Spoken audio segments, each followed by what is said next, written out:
Ó, chama o companheiro, manda ele sentar aí no sofá que esse vai ser o assunto do nosso quadro. E aí, doutor, participa com a gente, viu? Com as suas opiniões, os relatos. O que está acontecendo aí com o maridão em casa, hein? E a gente vai saber o que é mito, o que é verdade, quando o assunto é andropausa. Aqui no nosso estúdio, eu recebo o doutor Bruno Costa. Muito obrigada, doutor. Seja bem-vindo, viu? Uma boa tarde. Obrigado, boa tarde. O Davi Silveira, junto com o Gabriel Júnior também. Nosso querido Gabriel, você está me devendo uma visita ali no nosso espaço gourmet. Tô até estranhando lá de cá. Esse é um capítulo à parte, depois a gente puxa. Depois nós vamos falar sobre isso. Boa tarde, sejam bem-vindos, viu? Boa tarde, Roberto. Boa tarde. Vamos lá, você já fez 40.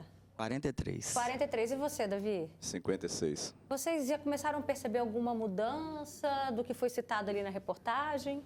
Eu já. Já o que, Gabriel? Algumas questões assim, mas no meu caso eu vejo ainda está muito leve ainda, por exemplo. Eu faço atividade física, sempre faço, mas a gente já vê aquela diferença, por exemplo. Eu vou lá, faço um treino na academia, você vê um rapaz mais novo, rapidamente ele ganha corpo. Eu já vejo que eu já demoro para ter um certo resultado. Essa questão que foi falada, que eu achei muito legal sobre reposição hormonal, isso é uma coisa que eu já venho observando, já, inclusive já estou buscando médico para fazer, porque eu já estou sentindo diferença, a gente começa a sentir diferença no corpo. Por mais que eu possa chegar com 43 e não me sentir com 43, a gente começa a sentir que você vai começando a ficar, você fica mais seletivo, você tem mudança de humor, você não tolera certas coisas mais, né? A gente já fica assim, aquela disposição, apesar que eu ainda sou animado, se deixar eu vou, faço trilha, faço umas coisas, vou, né? E por aí vai ainda, eu tenho muita disposição. A gente tem que agradecer, que hoje eu mas olho... Mas não está como a disposição de 20, né? Não, de 20 não, mas eu tenho uma coisa que eu acho muito legal falar. Há 20 anos atrás, eu tinha uma visão diferente de como eu chegaria nos 40. E eu vejo que eu cheguei muito melhor do que eu imaginaria que eu ia chegar. Eu falo que eu estou numa fase muito boa. Que bacana. E para você? Roberta, eu, sinceramente, eu acredito que não. Pode perguntar à minha patroa e ela vai dizer que está tudo tranquilo, ela entendeu? Tá aqui nos bastidores. Está tudo tranquilo. Ela falou que ela prefere não se manifestar. Agora, eu acho que isso é uma questão muito, assim, de equilíbrio, né? Por exemplo, é muito bom você estar bem com a tua alma, com o teu corpo, com a tua alma, né?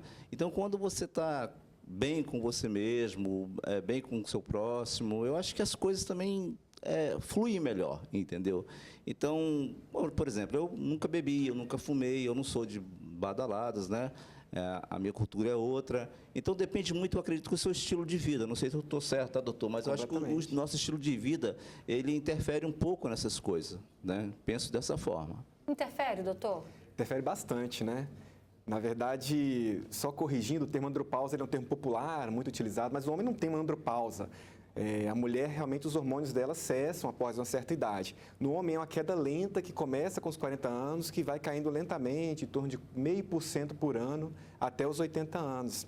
Por isso que então, é bem mais sutil em comparação... É mais sutil, é mais lento e não é uma pausa. É uma deficiência da testosterona que acontece com a idade. É muito comum ela acontecer de uma forma a não causar sintomas. Então, essa queda lenta da testosterona em homens saudáveis, ela acontece aí em todos os homens. Ela se torna sintomática em torno de 5% dos homens apenas. Então, a maioria dos homens saudáveis não tem esses sintomas da andropausa, que são sintomas desse déficit de testosterona. Porém, os homens que fazem escolhas ruins, os homens que têm um estilo de vida pior, que são sedentários, que se alimentam mal, que são obesos, que são diabéticos, esses sim vão sofrer muito mais com a queda da testosterona, que ocorre de uma forma muito mais intensa. Então, dentre os obesos e diabéticos, a chance de ter baixa testosterona, ela chega até 20%, 30%. Então, realmente, as escolhas são muito importantes, os hábitos de vida são muito importantes, né? Como o nosso colega lembrou, né? Agora, numa fase da vida, para que na fase do envelhecimento você sofra menos com essa perda da testosterona. Então, ela é uma questão que envolve muito mais do que um valor do hormônio, mas ela é um parâmetro que mostra a saúde do homem como um todo. Então, os homens com saúde pior tendem a ter uma testosterona mais baixa e sofrerem mais sintomas da baixa da testosterona. Agora, ao contrário do que muita gente pensa, né? Quando fala de reposição hormonal, já pensa logo que, para mulher, mas para homem também tem. Agora, quando que é indicado? Igual o Gabriel falou assim, estou até em busca, né, de um profissional para que eu possa medir as taxas, para ver se é necessário. Quando que é indicado, doutor? é indicado quando o homem apresenta sintomas compatíveis com a baixa testosterona. Então, é muito comum os homens agora procurarem um urologista querendo dosar testosterona. Então, não é necessidade de dosar testosterona em homens saudáveis, homens sem sintomas. Não é um exame que é feito dessa forma. Porém, homens com sintomas, a dosagem de testosterona deve ser feita mais de uma vez, porque ela pode variar ao longo do tempo. Então, existe uma variabilidade na testosterona e ela deve ser feita durante a manhã. Então, os homens com sintomas e com testosterona baixa são os homens candidatos à terapia de reposição. Lembrar que reposição de testosterona é algo extremamente seguro, feito da forma adequada e é totalmente diferente do uso e abuso dos esteroides, né, sem orientação médica, realizado com fins de estética, com fins de hipertrofia, fins de performance. Então, a terapia de reposição de testosterona é ajudar uma pessoa, um homem, que apresenta sintomas da baixa testosterona, a ficar com níveis normais de testosterona, né? Ó, tem participações aqui, já vamos abrir espaço. A Vanderlei diz: Roberta, boa tarde, muito bom esse programa de hoje. Eu gostaria de saber, doutor, do suador do homem nos testículos. Quer saber se é normal, doutor? Não, então, esse suador, que é um sintoma muito comum na mulher, né? Com a menopausa, ele pode acontecer também nos homens com a testosterona baixa. Então, ele acontece no corpo inteiro. Algum homem pode sentir em alguma região especial, né? Mas esses calores, esses suadores, eles podem acontecer sim, em homens com baixa testosterona. Certo. Deixa eu ver se tem mais comentários aqui. A Juliana está falando de você, Gabriel. Falou que você está maravilhoso. Você está com saudade de te acompanhar aqui no programa. Agora, sobre essa perda da massa, que o Gabriel já percebe que não responde mais igual antigamente, né, Gabriel? É assim? Sim. A gente, principalmente quando eu faço a atividade que eu tenho acompanhamento com o personal, ele fala muito sobre isso. Que ele fala, às vezes eu tenho uma certa dificuldade, eu falo, pô, eu estou treinando, não estou conseguindo aquela disposição, aquilo. O meu trabalho também, ele me suga muito também. E ele, às vezes, ele conversa muito comigo, Gabriel. Acho que era legal você fazer medir a testosterona, fazer uma contagem de hormônio, ver como é que tá, porque isso também influencia, igual passou agora na entrevista, que eu achei muito legal, para dar mais disposição para a gente ver, porque eu percebo já, às vezes, assim, no corpo, a gente já começa a notar certas diferenças. Você percebe na pele, no formato, no braço, principalmente a gente... Demora muito mais e perde demora muito mais. E no bom sentido, né? A gente já percebe que já começa meio que despenca aqui, despenca ali, mas ali a gente vai se cuidando ali, a gente vai driblando para... Mas isso é mais o fator idade ou tem esse peso já a longo prazo da andropausa, doutor? Não. O homem com testosterona mais baixa ele vai ter mais sintomas, né? Mas o problema é que esses sintomas não são exclusivos da baixa testosterona. Então é importante o homem ser avaliado por um médico. Esses sintomas podem ser causados por outras doenças, como problemas na tireoide, sedentarismo, como eu falei, ganho de peso. Então outros doenças podem causar esses sintomas, não são específicos da baixa testosterona. Mas é importante lembrar que o homem ele sofre o processo de envelhecimento. Então, o homem precisa alinhar suas expectativas de acordo com a sua idade, até de ganho de massa e performance sexual, porque senão pode gerar uma frustração desnecessária. Então, é lógico que um homem, após uma certa idade, vai ter uma dificuldade de hipertrofia em relação ao homem mais novo. Isso não é uma doença, né? Isso faz parte do envelhecimento. A gente busca, com a reposição de testosterona, não rejuvenescer uma pessoa. A gente busca, com a reposição de testosterona, colocar a pessoa no estado de condição saudável, compatível com a idade que a pessoa apresenta. Agora, ó, a mulher, na menopausa, se queixa também de queda de cabelo. Vamos ver os homens. Davi, não te conhecia antes, mas e aí, de uns tempos pra cá, como é que tá aí o cabelo? Cabelo tranquilo, tá tudo em cima, tudo certinho. Ele era mais cabeludo, entendeu? Clara? Não, falou que não. Tudo certinho. Não teve queda? Não teve queda. Eu penso assim, Roberto, eu acho que também, não sei, doutor, se eu estou certo nesse pensar. Quando eu falei a questão do equilíbrio, quando você está bem com as suas emoções, né, bem contigo mesmo, bem no seu relacionamento, eu acredito que tudo isso influencia, né? E existem também as pessoas que são teimosas, né? Eu e a Clara, a gente como lida com famílias, com casais, existe aquele cara que não quer ir no médico por nada, não quer fazer um exame de toque por nada. Você pode falar com ele e falar, você está doido, eu não vou. Entendeu? Então, eu acho que não sei se a palavra tem um preconceito, entendeu? Isso atrapalha muito.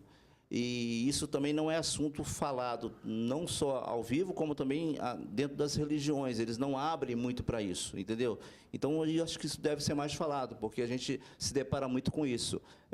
Pessoas que se frustram em seus casamentos, né? Porque preferem ter uma outra fuga. O doutor está falando comigo aqui, preferem ir para um bar, beber, ou entrar em outros tipos de vício. Por quê? Porque simplesmente não querem se tratar por uma coisa que na realidade é simples, entendeu? Ou falam, eu morro, mas eu não aceito o exame do toque, entendeu? Isso é um absurdo. Mas... Doutor, você lida muito, existe muito esse perfil de paciente aí, pensando aí nesse grupo masculino? Existe. O homem, ele tradicionalmente, né, na nossa cultura, ele tenta ser indestrutível, ele não pode demonstrar sinais de fraqueza, sinais de doença. Então, muitos homens não procuram assistência médica porque não querem realmente descobrir uma doença e ali se sentirem mais fracos, né, impotentes. Então, é uma questão que a gente apresenta e lida com isso no dia a dia mesmo.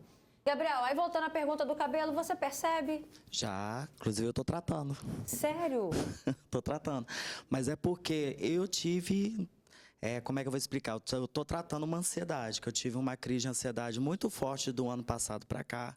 Tô tomando remédio, tô fazendo um tratamento e isso realmente acabou alterando. Eu comecei a perder barba e um pouco do cabelo. Agora já começou como eu estou seguindo o tratamento correto, já começou de novo mas é o que ele falou aqui, a questão emocional.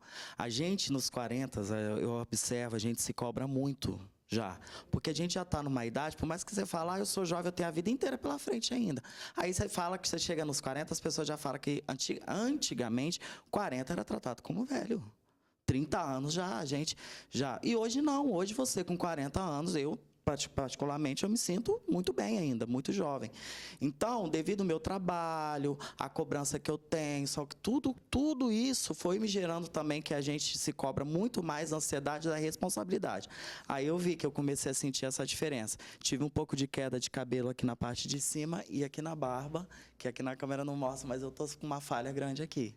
Então, eu estou tratando por causa da questão da ansiedade. Doutor, como diferenciar se é uma questão de ansiedade, igual o caso do Gabriel, que está falando aqui a queixa do cabelo, a massa muscular não responde mais igual era antigamente. Como diferenciar se é da ansiedade ou se é já um sinal aí, mesmo que seja curto, a longo prazo aí, de uma andropausa? Não, muito importante a diferenciação, né? O médico, durante a consulta, ele faz algumas perguntas, ele colhe bem a história, ele avalia o exame físico do paciente, os resultados dos exames laboratoriais, para tentar distinguir, porque os sintomas da baixa testosterona, da andropausa, o déficit da testosterona, eles são comuns com outras doenças também, como a gente falou sobre doenças hormonais, depressão também causa alteração do humor, desempenho sexual pior, ansiedade também é uma outra doença que pode causar sintomas semelhantes da baixa testosterona.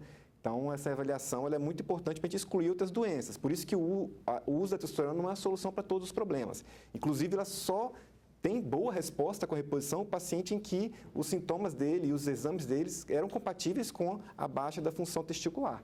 O Flávio Jesus fala, estou começando a ficar meio calvo. No caso, a reposição hormonal pode afetar ainda mais isso, doutor? A calvície? Sim, a testosterona, na verdade, está associada à perda do cabelo, né? Diferente do que foi pensado há alguns anos, a gente sabe que a testosterona é muito importante nos caracteres sexuais secundários, como barba, pilificação do homem, mas depois aquela produção de testosterona ao longo da vida, ela vai estar associada à perda de cabelo. Então, isso aí não é um sintoma da baixa testosterona, a queda do cabelo. Existem outras questões aí envolvidas, né? Quais são os sintomas mais específicos da baixa testosterona? É desânimo, perda do desejo sexual, diminuição das ereções noturnas, diminuição da potência sexual, irritabilidade, insônia e perda da massa muscular e da massa óssea. Perfeito, doutor. Então, a gente encerra esse assunto aqui no programa, deixando aí esses sintomas para que você analise, ajude, de repente, seu companheiro a identificar se está passando por essa fase ou não. Obrigada, viu? Obrigada, Davi, pela sua contribuição com a gente. Obrigada, Gabriel. Puxa a orelha agora ou depois? Depois. Depois, deixa comigo, viu? Ó, beijo, doutor. Obrigada também pela sua participação.